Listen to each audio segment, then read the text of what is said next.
গোপাল ভট্টাচার্য মহাশয়ের লাইভ অনুষ্ঠানটি দেখুন প্রতি মঙ্গলবার সন্ধে 6:35, প্রতি বুধবার বেলা 12:05, প্রতি শনিবার সন্ধে 6:35 এবং প্রতি রবিবার বেলা 12:05 একমাত্র সিটিভিএন প্লাস চ্যানেলে।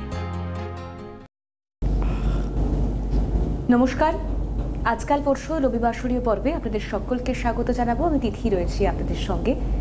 গতকাল অর্থাৎ শনিবার সন্ধে 6:35 পর্বেই আমরা আপনাদেরকে জানিয়েছিলাম রবিবার মানে অবশ্যই যেমন সাপ্তাহিক রাশিফল থাকে, অর্থাৎ আগামী সপ্তাহ আমাদের কেমন কাটবে সেটা যেন নেওয়ার পালা থাকে, ঠিক তেমনই সামনেই মহাশিবরাত্রি। তাই শাস্ত্র মতে একদম পুঙ্খানুপুঙ্খ নিয়ম রীতি কি বলছে, কীভাবে আমরা শিব চতুর্দশী পালনে ব্রতী হতে পারি, সমস্ত রকম বিষয় নিয়ে আজকের আলোচনায় থাকবেন। যিনি থাকেন এই রবিবাসরীয় আজকাল পরশুর পর্বে, শ্রী গোপাল ভট্টাচার্য, যার নক্ষত্র চর্চা, pin point prediction, career counselling বলুন, সবেতেই যিনি এক এবং অদ্বিতীয় আপনার কাছে আমার কাছে। দাদাকে অনেক অনেক স্বাগত জানাবো। ধন্যবাদ। আজকে অন্য কোনো ভূমিকায় না গিয়ে আজকে তো শিবরাত্রি নিয়ে বলবো, যে মহাশিবরাত্রি যেটা 8ই মার্চ পড়েছে, আপনাদের কি করলে ভাগ্যোন্নতি হবে, জীবনের অনেক বাধা বিপত্তি কাটবে ইত্যাদি নিয়ে ভগবান শিব সম্পর্কেও কিছু বলার আছে। কারণ সাধারণ কিছু মানুষ খুব সুচাতুরভাবে শিবকে, শিবলিঙ্গকে, এরা বিশেষ করে কিছু মুসলিম মৌলবী, সবাইকে বলছি না, বহু মুসলিম ভাইরা, আমার ভাই বোনেরা আমার অনুষ্ঠান দেখে, আমি কোনো ধর্মের প্রতি আঘাত করছি না, কিন্তু কিছু মুসলিম মৌলবী তারা এবং কিছু বাঁদরমুখো, লাল বাঁদরমুখো খ্রিস্টান, এরা খুব সুচাতুরভাবে আমাদের শিবলিঙ্গকে পুরুষের লিঙ্গ এবং যোনিকে ফিমেল অর্গান বলে এরা অভিহিত করে এবং বলে শিবলিঙ্গ মানে হচ্ছে আমরা অ্যাকচুয়ালি পুরুষ লিঙ্গের পুজো করছি, আর যোনি মানে আমরা ফিমেল অর্গানসের পুজো করছি। ব্যাপারটা আমাদের শাস্ত্রে তা নয়। আমরা যে শিবলিঙ্গ পুজো করি এটা কোনো পুরুষ অর্গান নয়, কোনো মেল জেনিটাল অর্গান নয়, কোনো ফিমেল অর্গানস নয়। এটা অ্যাকচুয়ালি হচ্ছে জ্যোতিরূপ নিরাকার ব্রহ্মের কথা বলা হয়েছে। তো সেটা কি, সেই ব্যাখ্যাটা কেননা এই শিবলিঙ্গের ইতিহাস সম্পর্কে আমার ছোটোবেলায় এই কৌতূহলগুলো খুব এসেছিল। আমি বহু বই পড়েছিলাম, বিদেশিও প্রচুর বই পড়েছি। আবার 1965 এম.কে গান্ধীর যে ইয়াং ইন্ডিয়া বইটা প্রকাশিত হয়েছিল সেটাও পড়েছি। সেখানে শিবলিঙ্গের ব্যাপারে যা বলা হয়েছে সেটা হচ্ছে পরম জ্যোতিস্বরূপ ঈশ্বরকে নিরাকার রূপে পুজো করাই হচ্ছে শিবলিঙ্গকে পুজো করা। সুতরাং কখনোই এটা ভাববেন না যে শিবলিঙ্গকে পুজো করছে মানে আপনি কোনো পুরুষ male organs, male genital organs বা গৌরীপীঠ যেটাকে আমরা বলি, শক্তিপীঠ যেটাকে বলি, ফিমেল জেনিটাল অর্গানসের পুজো করছেন তা নয়। এর ব্যাখ্যা প্রবল এবং সেই সম্পর্কে আমি আজকে বলবো। তা যাই হোক, আগে রাশিফলটা বলে দিই, কেননা মানুষের মধ্যে এই যে বিভ্রান্তি শিবলিঙ্গ নিয়ে, সেটাকে কিছুটা হলেও দূর করা দরকার। যদিও আমি মনে করি এই 25 মিনিটের অনুষ্ঠানে এর বিশদ ব্যাখ্যা দেওয়া সম্ভব নয়, কিন্তু যতটুকু আমি এই অনুষ্ঠানের মাধ্যমে বলবো সেটা আপনাদের আশা করি আপনারা বুঝে যাবেন যে শিবলিঙ্গ কোনো লিঙ্গ নয়। লিঙ্গ শব্দের সংস্কৃত অর্থ ব্যাপক। যারা লিঙ্গ মানে যেমন আমাদের জেনিটাল অর্গানসও বোঝায়, ফিমেল অর্গানসও বোঝায়, আবার লিঙ্গ মানে যার রূপ নেই, যার আকৃতি নেই, সেটাও সংস্কৃত শব্দের লিঙ্গ। তো সুতরাং সেই নিয়ে আমি আসবো আলোচনা। তার আগে আমি একটু রাশিফল নিয়ে বলে দিই যে কেমন যাবে সামনের সপ্তাহে, কারণ রোববারের অনুষ্ঠান মানে রাশিফল তো বলা থাকে। 4 মার্চ থেকে 10 মার্চ কেমন যাবে আপনাদের? মেষ, দূরযাত্রা যোগ, ব্যয় বৃদ্ধির সপ্তাহ, ঝামেলা বা দ্বন্দ্ব মেটাতে আইনি পরামর্শ শুভ হবে, কর্মে সাফল্য অগ্রগতি, বন্ধু বিচ্ছেদের যোগ, শিক্ষার্থীদের ক্ষেত্রে শুভ সপ্তাহ, শরীর ভোগাবে। বৃষ, স্বাধীন পেশায় যারা রয়েছেন তাদের ক্ষেত্রে সপ্তাহটি অনুকূল, আয় উপার্জন বৃদ্ধি পাবে, শিক্ষার্থীদের শুভ, অপবাদ জুটতে পারে, দূরভ্রমণের যোগ রয়েছে, শরীর ভোগাবে, ছোটোখাটো আঘাতপ্রাপ্তির যোগ রয়েছে। মিথুন, অংশীদারি ব্যবসায় পার্টনারের সাথে মনোমালিন্যতা দেখা দেবে, শত্রুতায় মানসিক উদ্বেগ, দাম্পত্য অশান্তি দেখা দেবে, আঘাতপ্রাপ্তির যোগ রয়েছে। কর্কট, নতুন কর্মপ্রাপ্তির সুযোগ আসবে, কর্মের বাধা কাটবে, ব্যবসায় অগ্রগতি ও উপার্জন বৃদ্ধি, দাম্পত্য অশান্তি বা গোলযোগ দেখা দিতে পারে, শিক্ষার্থীদের ক্ষেত্রে শুভ সপ্তাহ, আগুন থেকে বিপত্তি। সিংহ, কর্মে বিশেষ সাফল্য অগ্রগতি, নতুন কর্মপ্রাপ্তির যোগ রয়েছে, অন্যের ঝামেলায় না গলানোই উচিত, নচেত ফেঁসে যেতে পারেন। প্রতিযোগিতামূলক পরীক্ষায় সফলতা, শরীর ভোগাবে, ছোটোখাটো আঘাতপ্রাপ্তির যোগ রয়েছে। আসি কন্যা রাশি, সামনের সপ্তাহ অর্থাৎ 4 মার্চ থেকে 10ই মার্চ পর্যন্ত কেমন যাবে। কন্যা কর্মে বাধার মধ্য দিয়ে অগ্রগতি, প্রতিবেশী কলহে জড়িয়ে পড়তে পারেন, আয় উপার্জনের সপ্তাহ, বৃদ্ধির সপ্তাহ মধ্যভাগের পর বৃদ্ধি পাবে, হঠাৎ কোনো ভালো সুযোগ আসতে পারে, বিবাহের যোগাযোগ বা বিজ্ঞাপন শুভ হবে। তুলা কর্মে উন্নতি, দূরে কর্মলাভের সুযোগ আসবে, একাধিক সূত্রে অর্থলাভ, বিবাহে বাধা, প্রচণ্ড মানসিক অস্থিরতা দেখা দেবে সামনের সপ্তাহে। বৃশ্চিক আর্থিক দিক থেকে সপ্তাহটি শুভ, কর্মে অগ্রগতি, শত্রুতা বৃদ্ধির যোগ রয়েছে, নতুন সম্পত্তি বা যানবাহন ক্রয়ের যোগ রয়েছে, শরীর ভোগাবে, রক্তপাতের যোগ রয়েছে। ধনু দূরভ্রমণের যোগ, নতুন কর্মপ্রাপ্তির সুযোগ আসবে, আইনি বিষয়ে সফলতা আসবে, প্রেম প্রণয়ে অশান্তি, পেটের সমস্যা ভোগাবে, দেহে আঘাতপ্রাপ্তির যোগ। মকর ব্যবসায়ীদের শুভ সপ্তাহ, আয় উপার্জন বৃদ্ধি পাবে, কর্মে সাফল্য, প্রেম প্রণয়ে সফলতা, নতুন পরিকল্পনা সফল হবে। কুম্ভ নতুন কর্মপ্রাপ্তির যোগ, কর্মে উন্নতি, পদমর্যাদা বৃদ্ধি, তবে কর্মক্ষেত্রে সহকর্মীদের শত্রুতা বৃদ্ধি, রক্তচাপ ও সুগারে সমস্যা বৃদ্ধি। আসি শেষ রাশি যেটা মীন রাশি, ব্যবসায় অগ্রগতি, দূরযাত্রার যোগ, আয় উপার্জন বৃদ্ধি পাবে, হঠাৎ ভালো কোনো সুযোগ আসতে পারে, শরীর ভোগাবে এবং আঘাতপ্রাপ্তির যোগ রয়েছে। এই হচ্ছে সামনের সপ্তাহে 12টা রাশির ফল, যেটাকে নিয়ে আমি বলছিলাম যে শিবলিঙ্গ নিয়ে ভগবান শিব যখন শৈব সমাজ যখন তৈরি হলো তখন ভগবান শিব ফোনে কেউ আছে, ফোনটা নিয়ে নিই, তারপরে আমি ভগবান শিবকে নিয়ে বলবো। হ্যালো, কে রয়েছেন? হ্যাঁ নমস্কার, আমি সুমিত্রা কথা বলছিলাম, আমি স্যারের ছাত্রী। তো স্যার হ্যাপি বার্থডে, শুভ জন্মদিন sir, many many happy Returns of the day. Sir আপনার সঙ্গে আমি কথা বলতে পেরে ভীষণ ভীষণ খুশি হয়েছি। মানে আমি লাইনটা যে আজকে পেয়ে যাবো স্যার আমি ভাবতে পারিনি। আজকে আপনার জন্মদিনে আপনার সাথে আমার কথা হচ্ছে, আমি ভীষণ ভীষণ খুশি। ধন্যবাদ। তো হ্যাঁ স্যার, আপনি মানে ভালো থাকবেন। আর আজকে আপনার জন্মদিন আচ্ছা, বুঝতে পেরেছি, শুভেচ্ছা জানাতে ফোন করেছো, ঠিক আছে, থ্যাংক ইউ। ভালো থেকো তোমরা সবাই, ভালো থেকো। এই যে তোমাদের ভালোবাসা এবং শুভেচ্ছা, এই নিয়েই আমার পথ চলা। অনেক মানুষই রয়েছেন যারা হয়তো ফোনে পাচ্ছেন না, অনেকেই জানে যে আজকে আমার জন্মদিন রয়েছে। আমি বলিনি, আমি নিজের জন্মদিনও কোনো উদযাপন করি না। আমাদের তরফ থেকে অনেক অনেক শুভেচ্ছা আপনাকে জন্মদিনে। ধন্যবাদ। যে যাই হোক, আমি একটু সাবজেক্ট ম্যাটারেই যাই, কারণ খুব একটা ইম্পর্টেন্ট আলোচনা আমি করছিলাম। যে শৈব সমাজ যখন তৈরি হলো তখন তারা দেখলো ঈশ্বর নিরাকার, তার কোনো আকার নেই, তিনি এক এবং অদ্বিতীয়। তো ভগবান শিব হচ্ছে জ্যোতি স্বরূপ। আর এই যে জনিপীঠ যেটাকে বলা হয়, এই যে মহাজগৎ, এই সমস্ত জগৎ হচ্ছে শক্তি, তার ওপরের যে রশ্মি, তার ওপরের যে জ্যোতি, তিনি হচ্ছেন ভগবান শিব।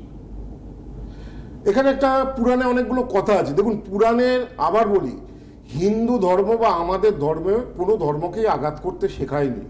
হিন্দু ধর্ম কখনোই কোনো ধর্মকে ধর্মান্তরিত করতে শেখায়নি।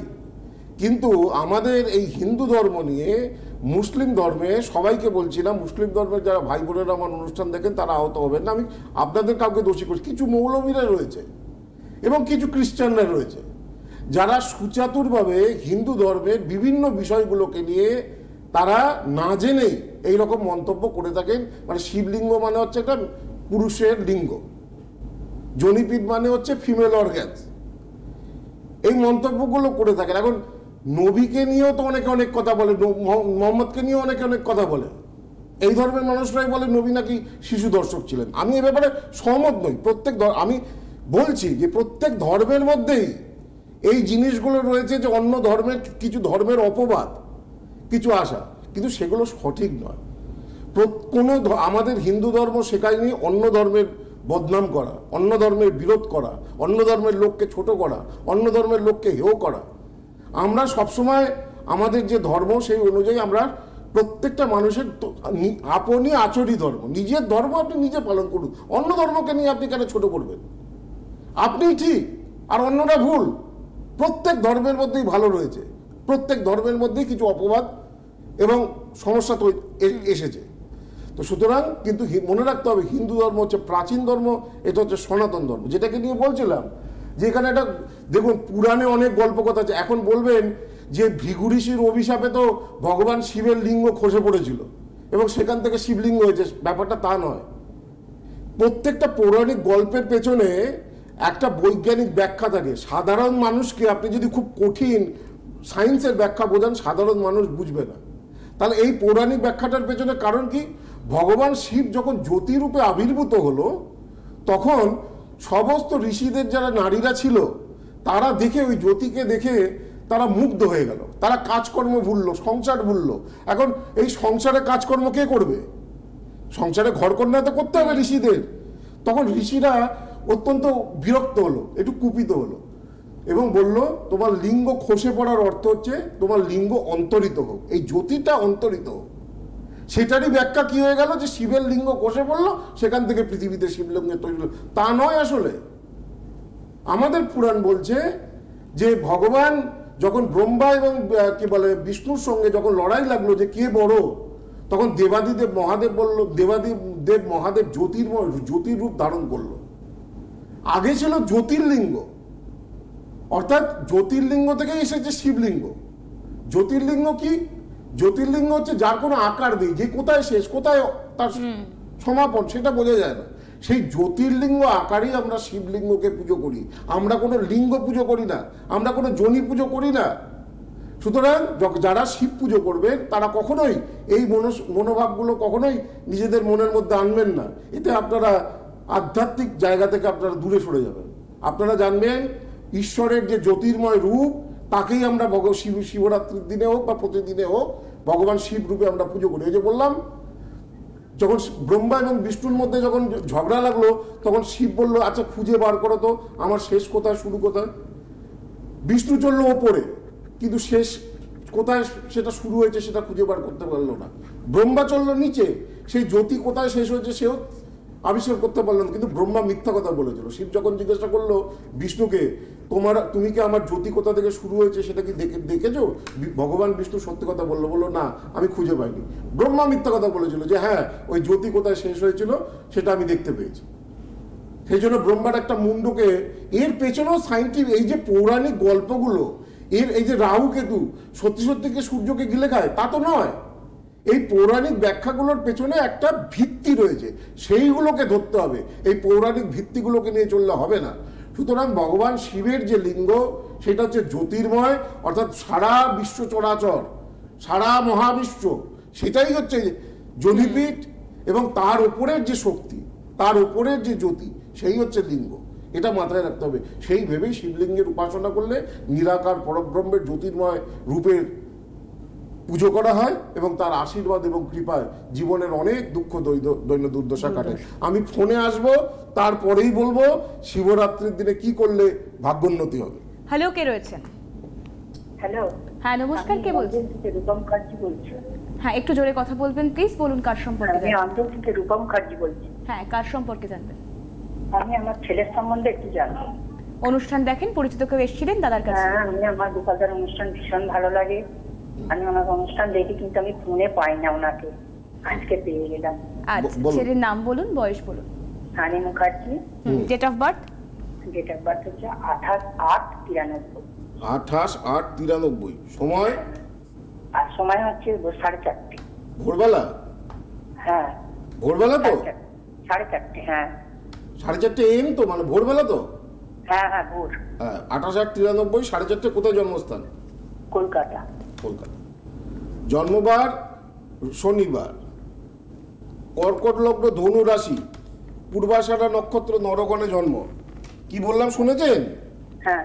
আচ্ছা, এইটা হচ্ছে হরোস্কোপ, জন্মযোগ 93-তে জন্ম। দেখুন, আচ্ছা, লগ্নে শুক্র একটু শৌখিন হবে, দ্বিতীয় রবি বুধ চাকরি করে। হ্যাঁ। হ্যাঁ, তৃতীয় মঙ্গল বৃহস্পতি ইঞ্জিনিয়ার। হ্যাঁ। হ্যাঁ, আচ্ছা, এর দেখুন, হ্যাঁ নেদারল্যান্ডে চাকরি করে। কিন্তু মেন ব্যাপার হচ্ছে দেখুন, নেদারল্যান্ডে। আচ্ছা, যাই হোক, এর মেন সমস্যা হবে দেখুন পারিবারিক জীবন এবং বিবাহিত জীবন নিয়ে। এর সপ্তম প্রতি শনি অষ্টমে বসে আছে, ফ্যামিলি লাইফ খুব ভোগাবে। বুঝতে পেরেছেন? হ্যাঁ, বিয়ে ডিভোর্স হয়ে যাবে। 3 বছর বিয়ে হয়েছে। হ্যাঁ, একটু ভোগাচ্ছি। হ্যাঁ, ম্যারেজের জায়গাটা খুব সমস্যা, ডিভোর্স সেপারেশনের যোগ রয়েছে, পারিবারিক জীবন ভালো যাবে না। আচ্ছা। হ্যাঁ, বিয়ের জায়গাটা খুব ডিস্টার্ব হয়ে রয়েছে। বলুন। আচ্ছা, মানে সেপারেশন হয়ে যাবে? হ্যাঁ, ডিভোর্স, এটা হচ্ছে চার্টের ডিভোর্স এবং সেপারেশনের যোগ রয়েছে। ম্যারেজের জায়গাটা আমার দৃষ্টিকোণ থেকে আমি খুবই ডিস্টার্ব, মানে চার্টের জন্মছকের ইয়ে অনুযায়ী আমি খুবই ডিস্টার্ব দেখতে পাচ্ছি। আচ্ছা, ও কি পরবর্তীকালে ওর বিয়ের কি যোগ আছে? হ্যাঁ, দ্বিতীয় বিয়ের যোগ আছে। আর ওর চাকরিটা যেটা করছে ও ঠিক মানে স্যাটিসফাইড না? স্যাটিসফাইড নয় তো? না, চাকরিতে চেঞ্জ করতে বলুন, চাকরিটা চেঞ্জ করতে বলুন। নভেম্বর মাসের পরে ওর টাইমটা ভালো আসছে, কোনো জব চেঞ্জ হতে পারে, বিদেশ যাত্রারও যোগ রয়েছে আপনার ছেলের ছকে। তো সুতরাং বিদেশে যাওয়ার জন্য ফরেনে, ও বিদেশে যাওয়ার জন্য ও ইয়ে করছে। এই সেই কথাটাই বললাম, কেন ওর যা ছক দেখলাম তাতে নভেম্বরের পরে বিদেশ যাত্রার যোগ রয়েছে, বিদেশে ট্রাই করতে বলুন, সেটা ভালো হবে। ঠিক আছে? আচ্ছা, বেশ, অনেক ধন্যবাদ জানাবো। আপনি অনুষ্ঠান শুনতে থাকুন এবং হেল্পলাইন নম্বর যাচ্ছে, যোগাযোগ করে নিন। যার যার নিকটবর্তী যা চেম্বার থাকবে, আগে আলোচনাটা শুনে নিন। এবারে আমি একটু ব্যাখ্যা বললাম, কেন এগুলো হচ্ছে, দেখো আমাদের শাস্ত্র সম্পর্কে যদি কেউ বলে না জেনে মজা ওড়ানোর জন্য, তাহলে এটা স্বাভাবিকভাবে ক্ষোভ লাগবে, এবং সেক্ষেত্রে সুস্পষ্ট ধারণা পৌঁছে দেওয়া, সুস্পষ্ট ধারণা মানুষের কাছে পৌঁছানো দরকার। হ্যাঁ, কোরআনে অনেক কিছু লেখা রয়েছে যা কিছুটা হলো কাল্পনিক। তো তা বলে কি আমরা কি সেই ধর্মের প্রতি আমরা হাসি মজা করাবো? প্রত্যেক ধর্মের প্রতি আমাদের সহিষ্ণুতা থাকতে হবে, সব ধর্মই ভালো। তো যাই হোক, যেটাকে নিয়ে সেই ধরনের, সুতরাং ভগবান শিব হচ্ছে জ্যোতির্লিঙ্গ স্বরূপ, তিনি সর্বত্র বিস্তৃত, তার কোনো আকার নেই। সেই জন্য ওই মহাজগৎ হচ্ছে যোনির আধার, আর তার উপরে আমরা আমরা আমরা আমরা কি বলে মূর্তি পূজায় কেন আমরা বিশ্বাসী? আমরা একটা কিছুকে সামনে নিয়ে সেটাকে কনসেন্ট্রেট করার চেষ্টা করি, সেই জন্য মূর্তি পূজায় বিশ্বাসী। এর আরও বিশদ ব্যাখ্যা রয়েছে। কখনো যদি আমি সময় হয়, আমার বয়স বাড়ে, দেখুন আমার পড়াশোনার নিয়ত আমাদের হিন্দু শাস্ত্র সম্পর্কে কম নয়, বহু বই ঘেটেছে এবং সব ধর্মের বই কম বেশি ঘেটেছি আমি। তো পরবর্তীকালে যদি কখনো সম্ভব হয় আমি এর বিস্তারিত ব্যাখ্যা বলবো। আগে বলি একটু, মানুষ তো শোনে যে সমস্যা থেকে মুক্তির জন্য কি করব, যাদের অর্থ কষ্ট রয়েছে, যাদের চাকরি হচ্ছে না, যাদের বিয়ে হচ্ছে না, শিবরাত্রিটা তারা কি কাজে লাগাবে, কিভাবে তাদের সৌভাগ্য নিতে হবে। কেন শিবরাত্রি তো একটা মহাতিথি, এই তিথিতে ভগবান দেবাদিদেবের আরাধনা করলে সর্বমনস্কামনা পূর্ণ হয়।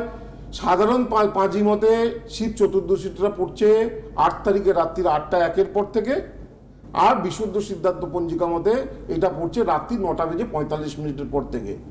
অর্থাৎ ভগবান শিবের মাথায় জল ঢালতে গেলে, শিব চতুর্দশীর যা কিছু উপাচার করতে গেলে, ভালো উপাচার করতে গেলে আপনারা 8টার পর থেকেও জল ঢালতে পারেন, কিন্তু উপাচার যদি শিবরাত্রি যদি উপাচার বলে, যেগুলো আমি বলছি সেগুলো। আর একটা কথা খুব উঠেছে এখন, শিবকে নাকি অভিষেক করে তার চরণামৃত পান করা যায় না। কে বলেছে এটা? কোন শাস্ত্রে রয়েছে? এই মূর্খগুলো কোথা থেকে এই জিনিসগুলো পাচ্ছে? হ্যাঁ, কোথায় রয়েছে এটা যে শিবকে অভিষেক করে তার চরণামৃত পান করা যায় না? আমাদের শাস্ত্রেই বলছে যে এটা আমরা জ্যোতির্ব্রহ্ম রূপে তাকে কল্পনা করে তাকে স্নান করেছি, তার চরণামৃত আমরা পান করতে পারি, তাতে কিচ্ছু এসে যায় না। অকাল মৃত্যুরণং সর্বব্যাধি বিনাশনম শিরসি পাদকং পুণ্যং বিষ্ণুলোকং সগচ্ছতি। এই শিবের চরণামৃত পান করলে ঈশ্বর প্রাপ্তি হয়, ঈশ্বরলোক প্রাপ্তি হয়। সেই জন্য অকাল মৃত্যু হরণম, অকাল মৃত্যু রোধ হয়। অকাল মৃত্যু হরণং সর্বব্যাধি বিনাশনম, সমস্ত ধরনের ব্যাধি রোগ থেকে অনেকটা মুক্ত হওয়া যায়। অকাল মৃত্যু হরণং সর্বব্যাধি বিনাশনম শিরসি পাদকং পুণ্যং বিষ্ণুলোকং সগচ্ছতি। বিষ্ণুলোক বলতে দেবলোককে বোঝানো হয়েছে। এই সমস্ত জিনিসগুলো আজকাল ইউটিউবে চলছে, বিভিন্ন জায়গায় চলছে। হ্যাঁ, এরা শাস্ত্র জানে না, মানুষের সম্বন্ধে বিভ্রান্তি করে। তো যাই হোক, যে কি বলবেন, কি করবেন, কি করলে ভালো হবে। দেখুন, ভগবান শিবকে বলা হয়েছে তিনি বটবৃক্ষের নিচে বাস করেন। দক্ষিণামূর্তি তুভ্যং বটমূল নিবাসিনী। ভগবান শিব বট গাছের নিচে থাকে, সেই জন্য বট গাছ ভগবান শিবের খুব প্রিয়। সেই জন্য যাদের চাকরি হচ্ছে না, বাধা আসছে, এই বাধাগুলো তো শনি গ্রহের জন্য হয়। শনি ভগবান শিবের গুরু হচ্ছে, এই শনিদেবের গুরু হচ্ছে ভগবান শিব, দেবাদিদেব মহাদেব।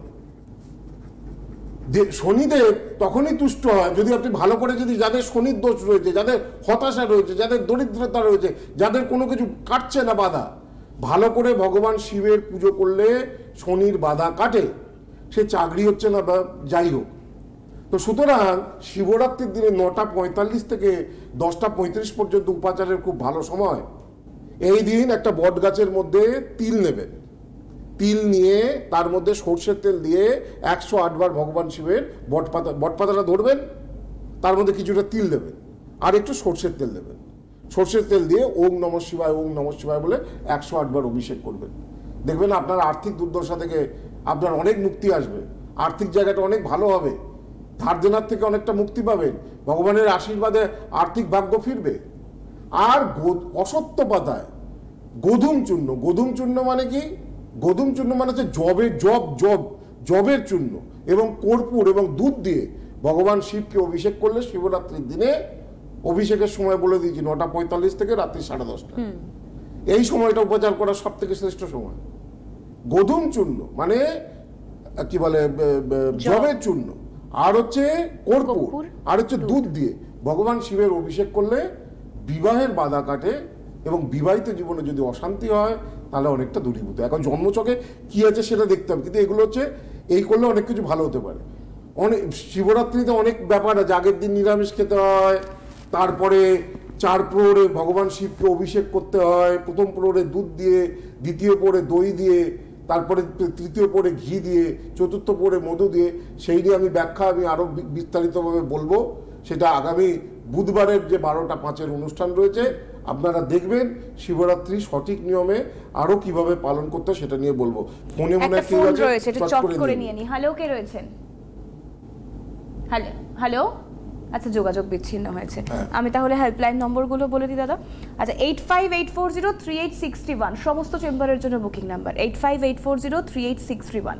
কলকাতায়, দক্ষিণ কলকাতার গড়িয়াহাটেই দাদার একমাত্র চেম্বার, কলকাতার চেম্বার 9007935831 কলকাতার চেম্বার, গড়িয়াহাটের চেম্বারের জন্য বুকিং নাম্বার যাচ্ছে।